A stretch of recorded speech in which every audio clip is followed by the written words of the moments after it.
Today we are looking at the Projects tab in Canva. The Project tab is where you organize your Canva workspace.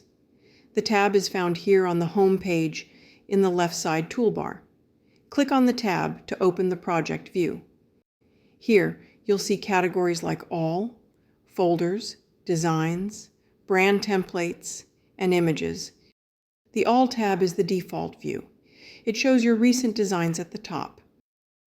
Below that, you'll find your folders, followed by all your designs sorted by the most recently created or accessed. Next tab is Folders. Clicking on this gives you a list of your current folders. Canva lets you create subfolders within any folder, but the folder must be open before you can add a subfolder.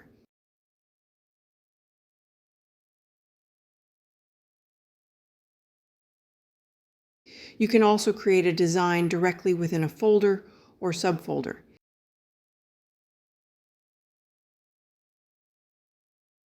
Any design created here will also appear in the All and Designs tab. This helps keep your projects organized.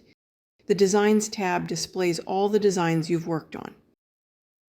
Use the 3 dots on each design for options, including download, move to another folder, delete or send to trash, share or send a link, make a copy, and organize within a team. Files in the trash folder remain there for 30 days, so you can restore them if needed. The Brand Templates tab is for managing your brand templates. Click the 3 dots on a template for options like editing, sharing, or organizing. The Images tab contains all the images you've uploaded or used in designs.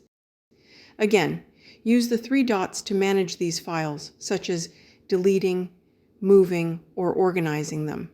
Staying organized requires that you regularly review the Projects tab to stay on top of your designs and folders. I hope this look at the Projects tab in Canva has been helpful and answered some of the questions you may have had about it. If you found this content useful, please consider liking and subscribing to my channel. Thanks for watching.